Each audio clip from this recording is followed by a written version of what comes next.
अजीज दोस्तों नमस्कार।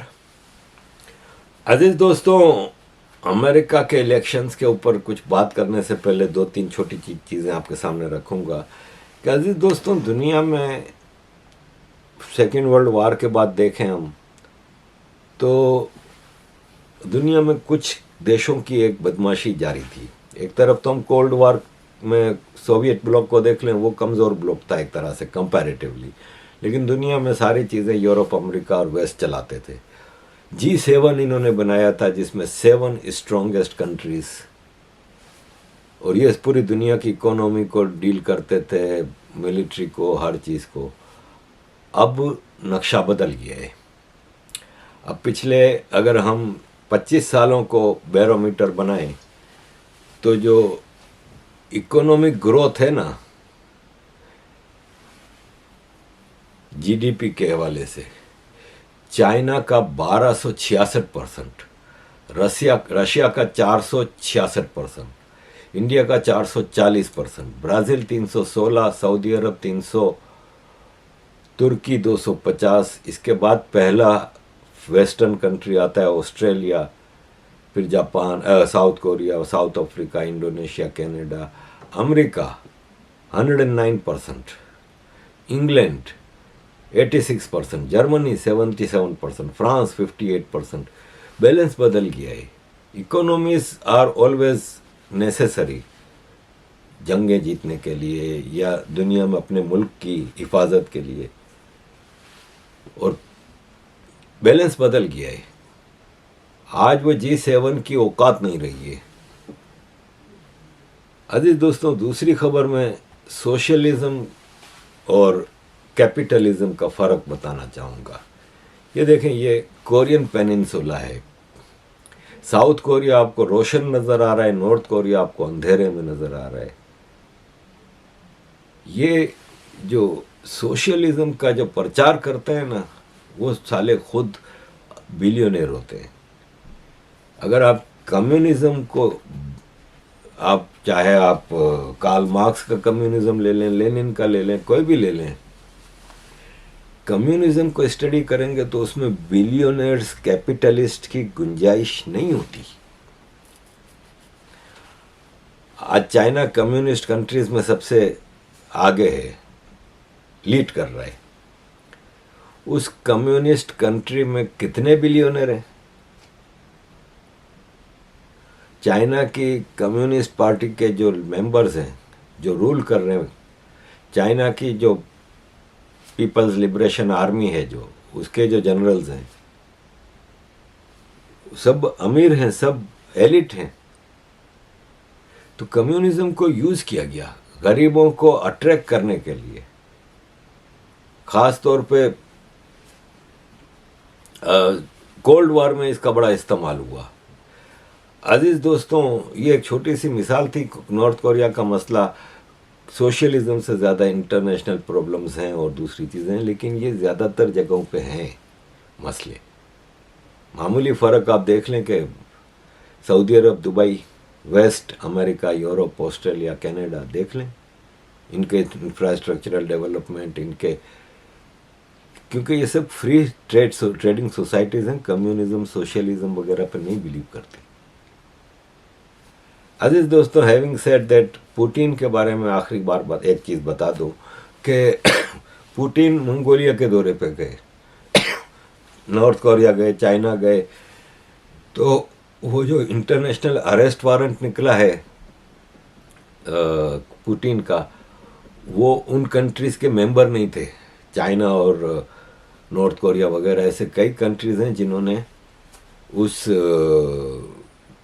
इंटरपोल के जो उसको मेंबरशिप नहीं है, तो इसलिए वहाँ पे एप्लीकेबल नहीं होता। लेकिन मंगोलिया मेंबर है, तो मंगोलिया के ऊपर प्रेशर आया कि पुतिन आया है, इसको गिरफ्तार कर लो। मंगोलिया ने काम नहीं करेंगे। अब यहाँ पे आपको ये ग्लोबल सिस्टम इन्होंने जो जकड़ने के लिए बनाया है ना, उसको अंदाज़ा लगाएं आप। यूनाइटेड नेशंस है, ये इंटरपोल है, WHO है, जितने बड़े, हर सेक्टर के लिए इन्होंने एक वो बनाया हुआ है कॉरपोरेट को लीड करने वाला। तो ऐसे में ये मंगोलिया के खिलाफ क्या कर सकेंगे? एक रिपोर्टर ने पूछा ऐसे किसी एनालिस्ट से, तो उन्होंने कहा कुछ भी नहीं कर सकते। ये कर सकते हैं जब ईरान के खिलाफ इनके मकसद हैं, तो ईरान के ऊपर इन्होंने एम्बार्गो लगाया हुआ है। जहां जरूरत होती है वहां पे करते हैं ये भाई। 9/11 के बाद भी अफगानिस्तान पे हमले के लिए यूनाइटेड नेशन से अप्रूव कराई गई थी ना रिजोल्यूशन। तो ये जब चाहें, जिसके ऊपर चाहें प्रेशर डाल के वो कर सकते हैं। मंगोलिया एक सैंडविच कंट्री है बिटवीन चाइना एंड रशिया। क्या अमेरिका वहां पे कर लेगा? क्या उनका ज्यादा एम्बार्गो लगाएगा जैसा क्यूबा पे लगाया है? तो मर गया है क्या क्यूबा? जिंदा है। अजीज दोस्तों, पुतिन एक स्ट्रांग लीडर है, रशिया में रिवॉल्यूशन लाया है।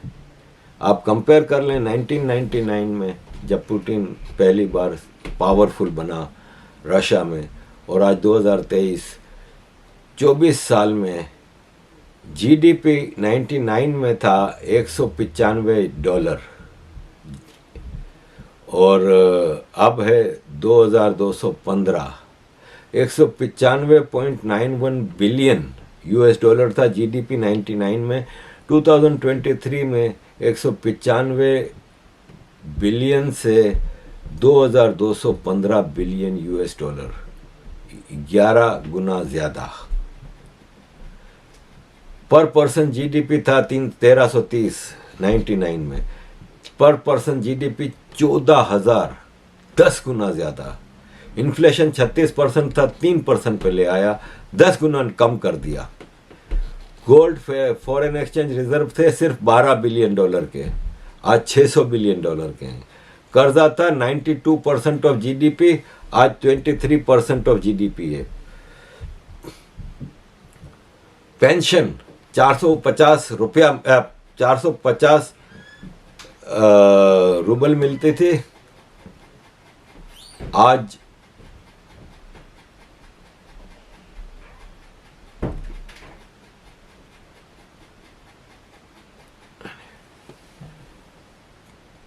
तो अजीज दोस्तों बहुत तब्दीली लाए पुतिन अपने दौर में। अब हम चलते हैं अमेरिका की तरफ। अमेरिका में इलेक्शन हो रहे हैं, 2 कैंडिडेट हैं। डेमोक्रेटिक पार्टी की कैंडिडेट हैं कमला Harris. On a different front, Axios this week reported that President Trump, if he gets a second term, will sort of dial back, for lack of a better term, DEI programs that the Biden administration has put in forth. I obviously know you disagree with that. I obviously believe that you don't want him to get a second term. That said, if that does happen, what do you think that would do to race relations in this country? Well, let me say we're going to win, so it's not going to happen. But I think that, listen, today is actually, I believe, an anniversary in terms of Dr. King, right? And I was just in Selma, and we acknowledged the 59th anniversary of Bloody Sunday. I think it's really important that we as Americans always embrace our history, the parts that we're proud of and the parts that we're not proud of, but that we can't forget. And we should all agree that we should teach history, we should learn history if we're to ever have an accurate idea of where we want to go and where we don't want to go in the future. And that means also acknowledging the importance of diversity. It means acknowledging the importance of the fact that everyone should have equal opportunity to compete and equity. And then, of course, inclusion, that, hey, let's look around the room and see who's not here, and did we leave the door open? Kamala Harris की माँ Indian, बाप south American, central American, black कहते हैं जो। और फिर कमला Harris की, इनके 2 बच्चे थे, 2 बेटियां थीं, एक माया हैरिस, एक कमला हैरिस। कमला हैरिस अपने शौहर के साथ हैं, इनके भी 2 बच्चे हैं, एक लड़का है, एक लड़की है। ये एक मिक्स बैकग्राउंड की खातून हैं, इंडियन बैकग्राउंड भी थोड़ा सा है, ब्लैक बैकग्राउंड भी थोड़ा सा है, और अब वाइट अमेरिकन के साथ इनकी रिलेशनशिप है, हस्बैंड और ये सब चीज़ें हैं। तो लेकिन मैं बैठ के ये सोचता हूँ कि अमेरिका जैसे महान देश इतने महान देश, इतने स्ट्रांग देश के पास प्रेसिडेंट के लिए यही रह गई थी। अगर आप सेनेट में, आप कांग्रेस में, आप मुख्तलिफ स्टेट के गवर्नर्स आप इधर उधर देखें तो आपको बहुत सारे कैंडिडेट्स इससे ज़्यादा काबिल, इससे ज़्यादा स्ट्रांग नज़र आएंगे। आपके पास यही रह गई है। डू यू थिंक कि कमला हैरिस क्वालिफाई करती है इस पोजीशन के लिए? चले वाइस प्रेसिडेंट थी तब तक सही था कि वाइस प्रेसिडेंट मोर और लेस इफेक्टिव इतना नहीं होता, सिर्फ प्रेसिडेंट के अंडर में जो रह के करना है सो करना है। लेकिन प्रेसिडेंट के लिए यार अमेरिका की डीप स्टेट का चेहरा आपको नज़र आ रहा होगा कि किस तरह चीज़ें की गई। अजीज दोस्तों, कमला हैरिस को इंडोर्स कर रहे हैं आपके Barack Obama. Who else? I am feeling hopeful because this convention has always been pretty good to kids with funny names who believe in a country where anything is possible. Because we have a chance to elect someone who has spent her entire life trying to give people the same chances America gave her. Someone who sees you and hears you and will get up every single day and fight for you. The next president of the United States of America, Kamala Harris. Barack Obama कह रहे हैं कि ये ready है job के लिए, इसने सारी जिंदगी आपके लिए आवाज़ उठाई है। हमने तो जब ये वाइस प्रेसिडेंट बनी थी तब पहली बार इसका नाम सुना था, और ज़ाहिर है बाराक ओबामा से बड़ा अमेरिका के जो इदारे हैं उनका favourite blue eyed boy Barack Obama ही रहा है। और उसकी बीवी मिशेल भी कह रही है कि ट्रम्प को कौन बताएगा ये कि जो जॉब के लिए तुम कंटेस्ट कर रहे हो, यानी प्रेसिडेंट के लिए, वो ब्लैक जॉब है। और आप मिशेल ओबामा, बाराक ओबामा, जो बाइडन, ये सब एक ही थाली के चिट्टे बिट्टे हैं जो कि अमेरिका की इस्टेब्लिशमेंट का एजेंडा को आसानी से आगे बढ़ाते हैं। और 70 मिलियन की मालिक मिशेल ओबामा और ओपरा विन्फ्री 3 बिलियन की मालिक, ये स्टेज पे खड़े होकर भाषण देती हैं कि अमीरों पे भरोसा नहीं करना। ये ओपरा को मैं एक ज़माने में, ज़ाहिर है एक ज़माने में हम भी गलत लोगों को फॉलो करते थे, पसंद करते थे, जब हमारी भी समझदारी छोटी थी।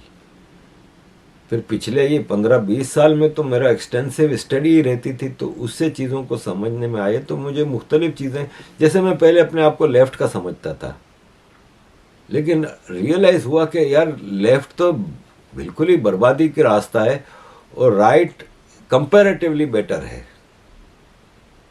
तो मैं ऐसे कई लोगों को भी पसंद करता था। आज मैं बैठ के सोचता हूँ तो मैं कहता हूँ यार इनको मैं पसंद करता था। ये ओपरा विन्फ्री भी, इसके मैं ढूंढ के मैं कैसेटों पे इसके शो लेके आता था, देखता था। एनीवे, मार्क जकरबर्ग ने कहा है कि कोविड के दौरान हम पे ज़बरदस्त प्रेशर आया था जो बाइडन और कमला हैरिस की टीम की तरफ से, और हमें कोविड के हवाले से कई महीनों तक कोई पोस्टें नहीं लगाने दी जा रही थी।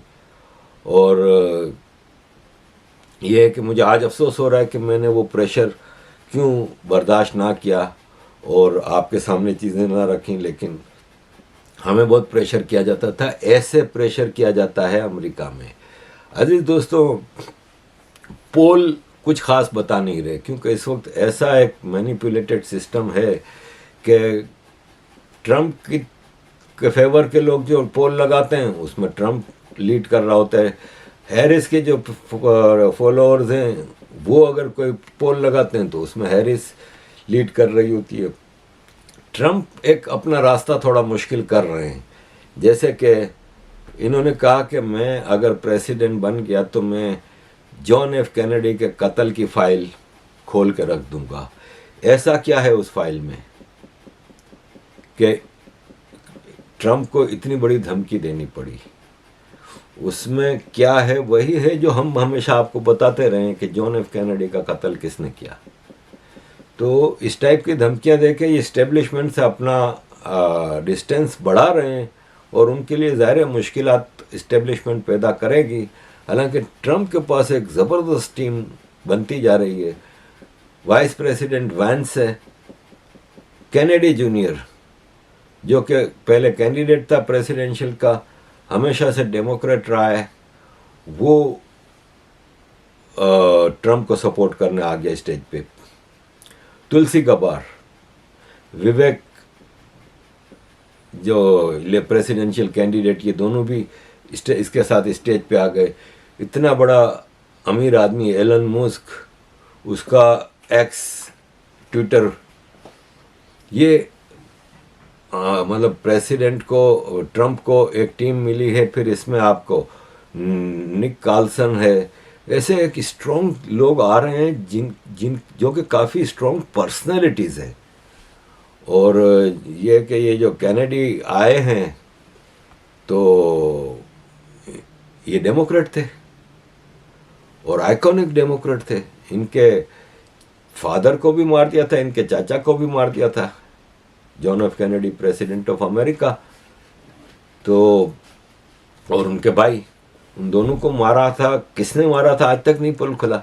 वो अमेरिका पूरी दुनिया में इंसाफ का दावा करता है, वो अपने दो इतने बड़े लीडर्स की डेथ का अभी तक पता नहीं लगा सका। तो अजीज दोस्तों, elections are very tight. America का कॉरपोरेट सेक्टर काफ़ी ज़्यादा मदद कर रहा है बाइडन, वो डेमोक्रेट के कि कमाला हैरिस को, और ट्रंप भी अपने तौर पर बहुत स्ट्रांगली आगे जा रहे हैं। अब लेट्स सी कि कितना फ्री एंड फेयर होता है अमेरिका में। इस बार इलेक्शन में आईडी का, जहाँ तक मैंने सुना है कि फ़ोटो आईडी दिखानी होगी, क्योंकि धांधली रोकने के लिए ये चीज़ें बहुत ज़रूरी होती हैं। तो वरना तो क्या होता था कि माइग्रेंट्स भी जाके वोट डालाते थे और पता नहीं चलता था। अब एक मिसाल है कि एक यहाँ पे ओल्ड हाउसेस होते हैं, पाकिस्तान में भी ओल्ड एज हाउसेस होते हैं, जहाँ पे बड़े बूढ़े जो कि जिनका कोई होता नहीं तो वो वहाँ रहते हैं। अब वो ओल्ड एज हाउसेस में बहुत ही बूढ़े होते हैं ना, वो फिर वोट वगैरह डालने के लिए नहीं जा सकते। तो उनके वोटर कार्ड पे कोई भी जाके उठा के, अब वो पोस्टेज के डिपार्टमेंट में, ज़ाहिर है इतना हाई लेवल का काम है कि पोस्टेज के डिपार्टमेंट में भी कोई बैठ के ये सारे देखता होगा वोट, पोस्टल वोट, ये वो।